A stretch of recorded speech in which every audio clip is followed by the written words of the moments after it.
Everyone, good morning সবাইকে। আজ সকাল সকাল বেরিয়ে পড়েছি কারণ আজ অনেকগুলো জায়গা তোমাদের ঘুরিয়ে দেখাবো, যার মধ্যে রয়েছে মায়াপুরের নতুন মন্দির, গোশালা, আর মায়াপুরের কোন জায়গায় প্রত্যেকদিন ফ্রিতে খাওয়ানো হয় সেই ইনফরমেশন দেবো আজকে তোমাদের।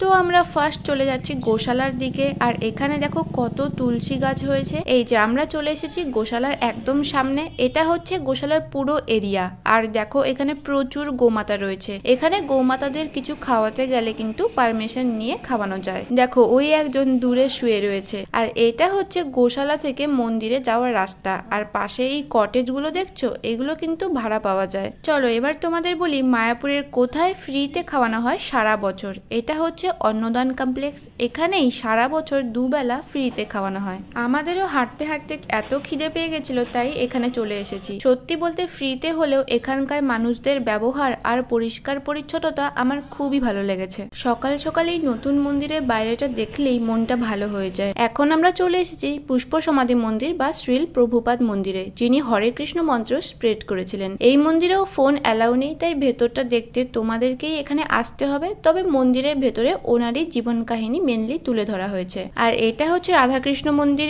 এখন সবাই যাচ্ছে প্রভুর দর্শন করতে, তবে আরতি দুপুরবেলা হবে। আমরা এবার চলে এসেছি নতুন মন্দির, মানে মায়াপুর চন্দ্রোদয় মন্দির, বা যাকে বৈদিক প্ল্যানেটোরিয়াম বলা হয়। তো ওই মন্দিরে যাব বলে তোমাদের বলে রাখি, এই মন্দির কিন্তু সারাদিনে দুবার ওপেন হয়, দুপুর 12টার সময় আর বিকেল 5টার সময়। আর মন্দিরে প্রবেশ করতে গেলে তোমাদের এরম একটা টিকিট কাটতে হবে, যার মূল্য 50 টাকা। আমাদের মতো প্রচুর মানুষজন এসেছেন এই মন্দির দেখার জন্য। বাইরের দিকটায় অনেকটাই কাজ হয়ে গেছে, এবার আমরা ওপরের দিকটায় যাচ্ছি। নির্মাণ কাজ শেষ হওয়ার পরে এটিই হবে পৃথিবীর বৃহত্তম স্মৃতিস্তম্ভ। 2026 সালের জানুয়ারি মাসে এই মন্দির ওপেন করার কথা চলছে। দেখো ভেতরটা কত বড়। আর এখানে সবাইকে ডেকে মন্দিরের ডিটেলস বলা হচ্ছিল। এই দেখো এই মন্দিরের গর্ভগৃহ এখনো প্রচুর কনস্ট্রাকশনের কাজ বাকি আছে। আর এই জায়গায় নরসিংহদেব থাকবেন। এখানে কিন্তু অনেকটাই কাজ হয়ে গেছে। আর এই সেই জায়গা যেখানে আমাদের রাধা মাধব ও চৈতন্য মহাপ্রভু থাকবেন। এই ওপর থেকে ঝুলবে একটা বিশাল বড় ঝাড়বাতি। লাখো লাখো মানুষ এখানে একসঙ্গে প্রভুর আরতি করতে পারবেন, হরির নাম করতে পারবেন।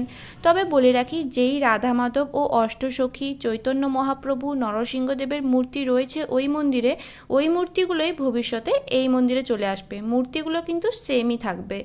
যতটুকু কাজ হয়েছে তাতেই বাইরে থেকে কি সুন্দর লাগছে মন্দিরটা, তাই না? তারপর রুমে চলে এসে আবার রেডি হয়ে বেরিয়ে পড়েছি দুপুরের প্রভুর আরতি দেখতে যাব বলে। এত রোদ্দুরের মধ্যেও মন্দিরের ভিউটা দেখো, এত সুন্দর এই মন্দির।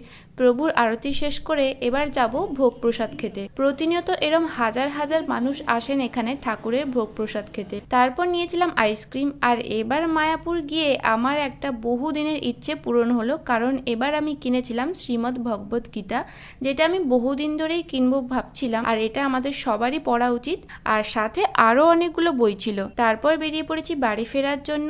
টাটা সবাইকে, দেখা হচ্ছে নেক্সট ভিডিওতে।